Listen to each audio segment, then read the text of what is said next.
Okay, we're gonna kick it off then. Okay, great. So John asked me to do this. I was fortunate enough to work with John earlier this year, and he discovered that I'm a huge genre nerd, sci-fi and horror particularly. And I have my nerd card validated by the fact that I used to work at Rocket Video on La Brea. I was there for 3 years. Yeah, right? So I did all my homework there. Oh, here he is. Here's Bill Fay. Mr. Fay.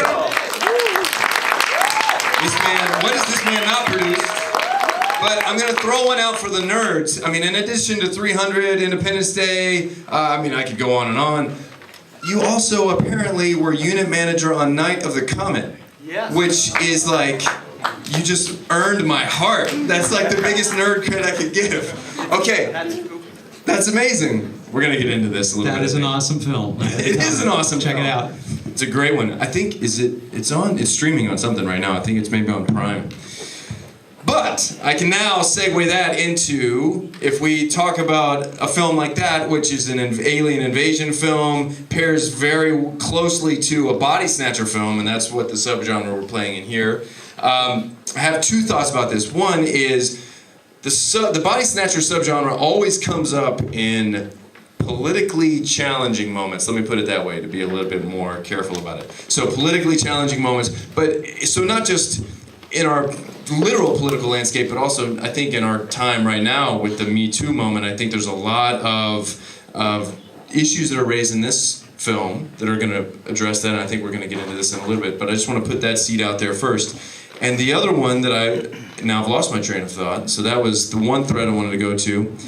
The other thread that I wanted to go to is the idea of the authentic and the inauthentic, of if I'm truly me, then I don't need to be someone else. But if I'm not sure of what I really am, then I need to assimilate to become like everyone else. And that's, I think, especially in our time, we were talking about social media earlier, and how everybody has their face that they put forward on Instagram, and then the face that they really have when they get cut off on the 101, or when there's a 5-car pileup, and which face are you really? And so I think that's a really important kind of context to put this film into. So from there, I want to jump to, can we talk about the script development and where the spore came for you to do this film? One sec. Oh, where's the button? Button? We're all Calum here. Yeah. That's cool. We messed up his hair. Is his hair still okay, you guys? It wasn't that good to begin with. Thanks for coming, everybody. The genesis of this thing started a long time ago. I've always been interested in sort of doppelganger kind of twin stories because I happen to be the dad of twin girls. And when they were very little, I would take them out for walks, and people were crazy for twins. It was kind of weird, actually. People would run across the street, oh my God, are they twins? Are they the same? And people were obsessed with twins. And I thought, what is the deal with that? And I think it took me a while. I think it has something to do with sort of seeing the other version of ourselves. Like, if I had a twin, and I heard so many moms especially, oh my God, I always wanted a twin sister. It's like, why? And I think it has to do with, in a lot of these body snatcher movies, if I met another one of me, would it be like me? Would it be better than me? Would it be worse than me? So it's a kind of a self-reflection thing. So that was always interesting. And then flash forward to doing their social media thing in their teens. And you started to see this other persona in this sort of curated, manufactured world, like you were talking about. And it became very important to them and their friends, like, who's real? Like, is that the real person? And all that. And they weren't quite sure. And that's the Zach and Randy show. Who's real? Right? Who's not real? We want to catch the real person. Steve and I started talking that it was probably a good idea to speak to this new generation and kind of explore what it is that scares them.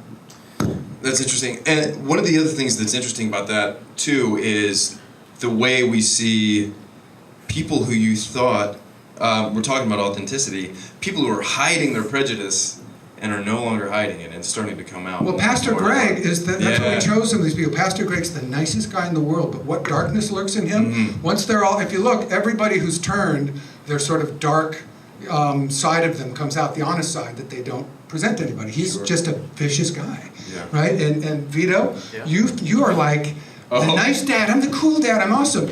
And you're like, I own you. you're mine, and this whole idea of like you kind of present as one thing, but then when you're changed, you got to really see who he was, and I think that's maybe why. Oh, so now I'm gonna have to jump to that question because Yeah. because that was one of the things that really struck me. I mean, it's not about me, but I'm a father of 3 girls. I have 3 girls under 7, and so in that scene, and I don't want to spoiler alert. Don't tell them this isn't gonna be too much, but when you say I own you or you belong to me, it's just a chilling moment for me as a dad, and I just want to give you so much credit for that because it comes from your guts and it's just so believable, and you've got this perfect alien posture because none of us walk around with perfect posture. None of us walk around like that. I mean, I'm back there like watching the movie standing up so that I can actually stand on my full 5'8". And anyway, so I don't want to make it about me, but tell me about what you were working on in those moments and how you I mean, I'm sure you guys worked together on this obviously, but what was really resonating for you in that? Well, basically, when I got the script, you read the whole script and you can see the opposites of everything. You see the nice dad in the beginning, and it's like, well, okay, I've got to go here. And then through the dialogue that was given to me as an actor, you make choices of, okay, well, how do we break this down to its essence, which is essentially, if I've been taken over by these spores, these creatures, then if you break it down to its essence is that kid is part of my genetic makeup. So he's my property. He's mine. I own him, so you can't do anything. Plus, I have plans for him. As being taken over, we all have a plan. So I need him to succeed with my plan. It's amazing to me how resonant that scene is right now. Like in these last few weeks.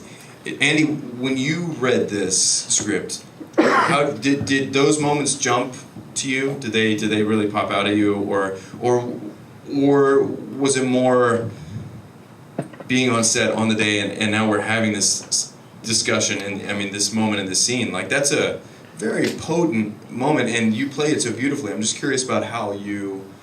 Well, let's go back to the beginning. How you got to the script and what was really striking you as you were working on this part.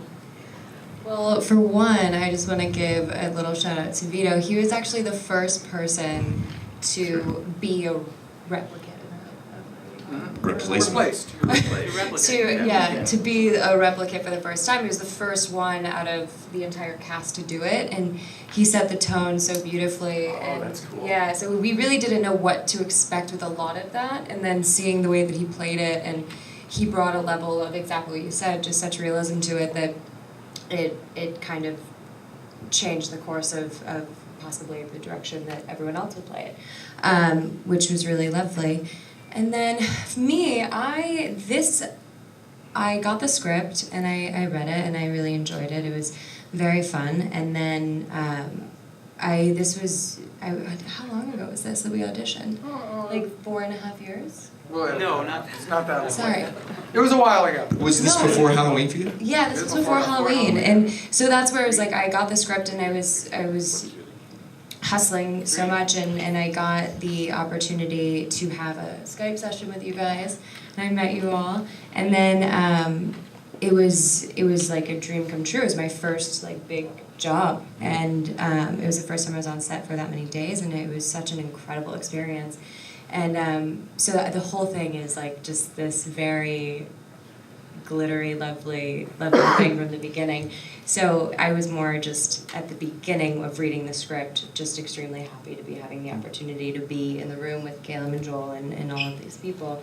And it wasn't until really we were on set kind of doing the thing that when all the reality of how it kind of applies to life sets in. And that's kind of more so when I think everything started to drop into place for me, and I could see a lot of ties. And it's not just some sci-fi movie; it's something that can be really tethered into. I feel like that's one of the things that people always misconstrue genre as just like bubblegum, just something to enjoy and have fun with. But it's always been rooted in more of a social context and things that are just bubbling under the surface. And that's why I love this subgenre so much. And you guys just really knocked it out of the park. But I'm going to circle back a little bit because I want to go back to, we've talked about a bit of casting, we've talked about the script itself. Can we talk about Bill and John, how you guys developed a relationship, and what was kind of the spark to make this movie happen? Well, John and I have known each other for a very long time. It sounds so sad. Yes. But strangely enough, I think you may have worked on a movie that I wrote. Is that right? Oh, no, I guess you didn't. But we've known each other for a long time. That's how long it's been. And this was, I think, John had sent me the script for this. You had just left Legendary, and I was talking to you, and you're like, I'm looking for something to do. And I said, I happen to have a script, you should check it out. And Right, so I read that along with 1,000 other scripts that I could be reading at the time. But this one really struck me. I love, first of all, I just love this subgenre to begin with. This idea of identity and doubles and who you are and what you are.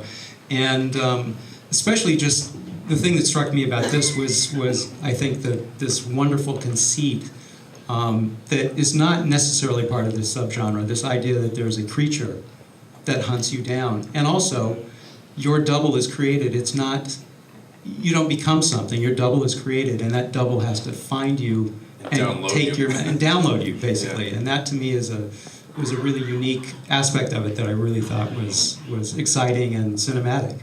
And also feels a lot more modern. It feels more like our context now. You're your own flash drive. Well, the idea, the whole idea that these guys are going to put it online is it doesn't sort of for their generation exist unless it's online, and so they're going to use the tools that they have, and these things are kind of like downloading personalities, like we, download our fake personality online. Absolutely. And it really made the other thing was just this idea of identity, and it seemed so appropriate for these kids that are high school seniors, kind of discovering. That's when you're taking that next big step, and you may be going off to college and completely changing your identity, or you may be staying home, or whatever it is. But you're really at a crossroads about who you are, and that's I think what struck me too, and it kind of fed into this idea of the double. And the idea of, back to this polarized idea of like we're kind of not sure who the people we love and know really are, the replaced sort of, in my mind, I don't know about Steve, you can speak to this, represent sort of the worst case scenario if the polarization just shoots completely left and right, and I think we're kind of almost there, we just stop actually talking to each other and we don't listen at all, and that's horrible. That's going to be a horrible thing when we don't actually connect with our fellow brother, sister, neighbor. And I think that's the horror of this thing. So the Body Snatcher movies deal with these kind of primal, what I'm really afraid of when I'm going to bed. And I think that for me anyway, and that's why the resist thing is there. It's not resist politically, it's resist the idea of shutting off to your fellow human. Absolutely. Yeah, because then we're all monsters. For sure. But let's dive a little bit more into that. So Stephen, were there, I'm going to wear my nerd hat here, were there tropes that you really wanted to work with and some that you wanted to avoid in this script? Yeah, so getting into like specific details, obviously we're coming out of a history of these sorts of films and so forth. And so a couple things, it just kind of fell into place nicely that we know a lot about, everybody knows about cloning now, so it's so well known. And everybody probably pretty much knows that a clone doesn't have your memories. So the idea that the clone, or that these body snatchers could show up and there's a process for it, it's a familiar process.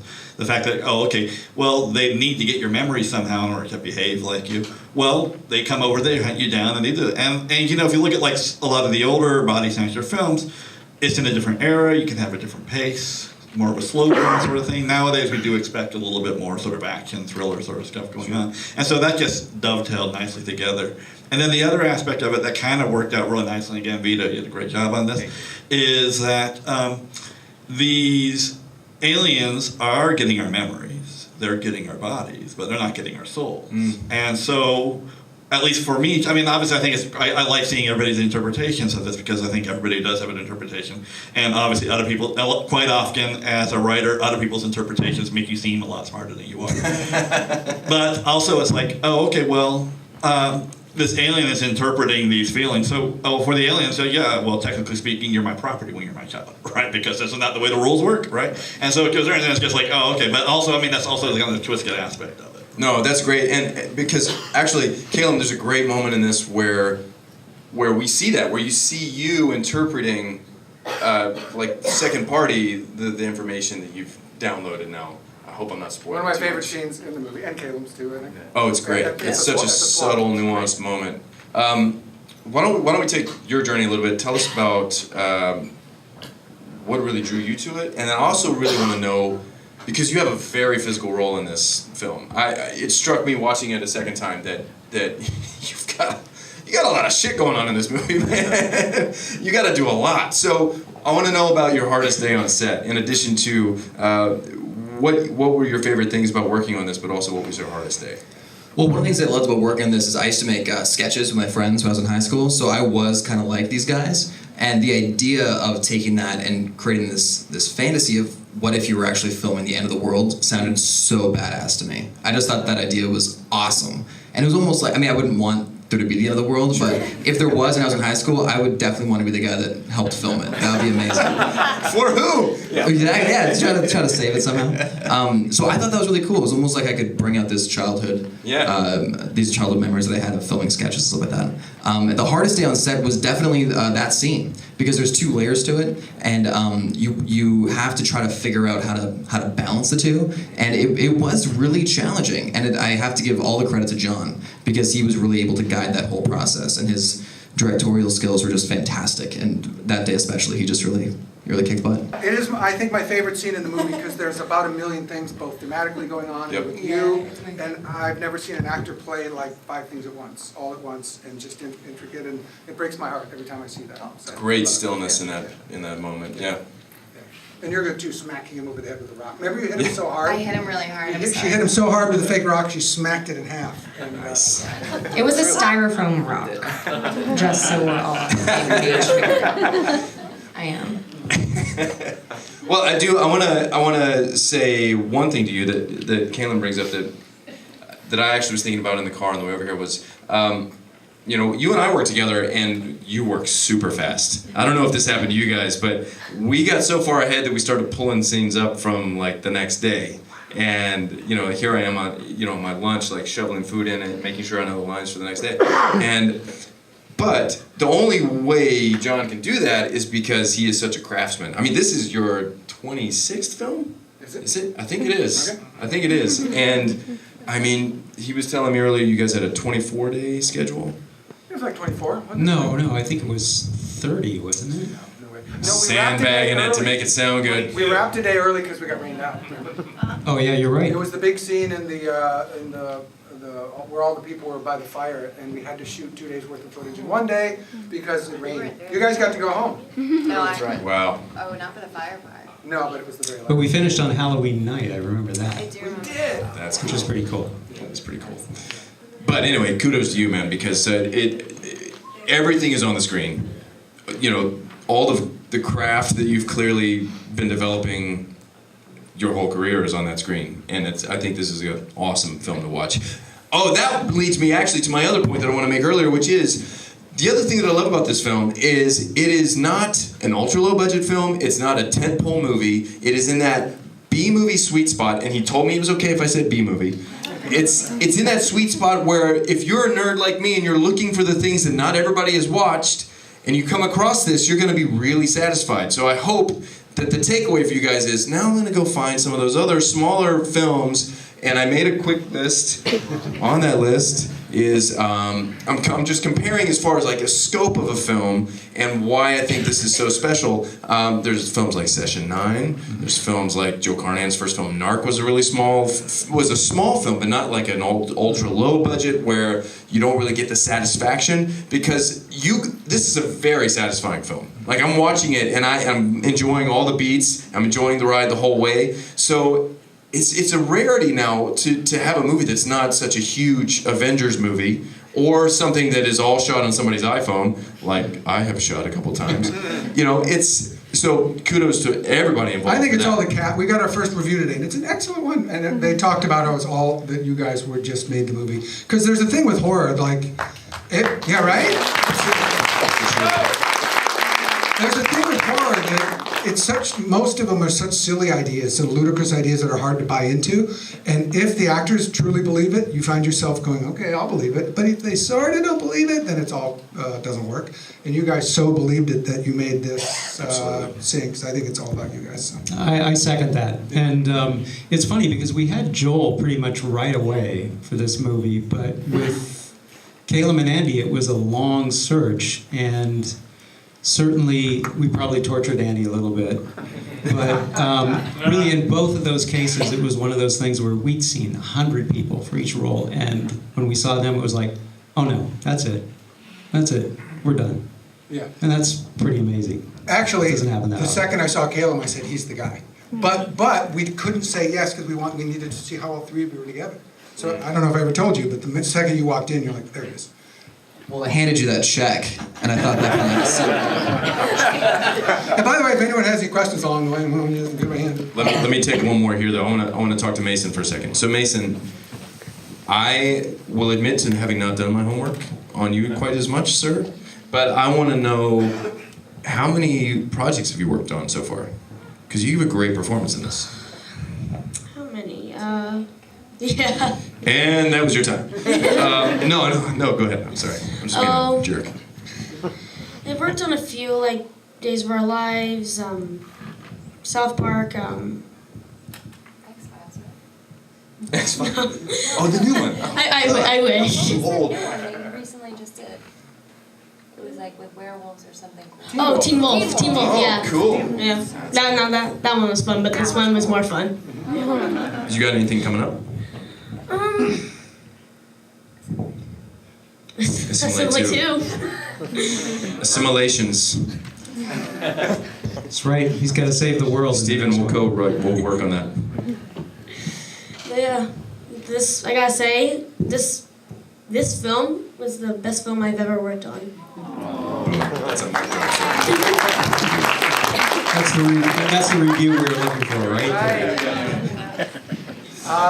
Is that it? Okay. I don't know. Let me check my nerd notes. 3 minutes. Film in 3 minutes. Mm. Do I see Damien there?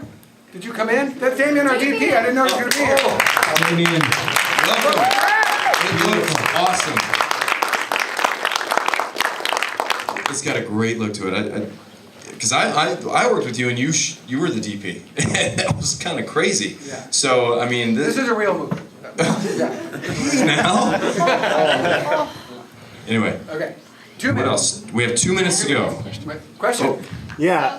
How did you guys decide what the monster looked like that you were going to bite that bit? Because you guys did a perfect balance, because when you don't see it, it's even scarier, but you gave it enough, because once you fully see it, it's not scary, Yeah. but it was really awesome, even when it bit you, or Yeah. you saw it, but you didn't.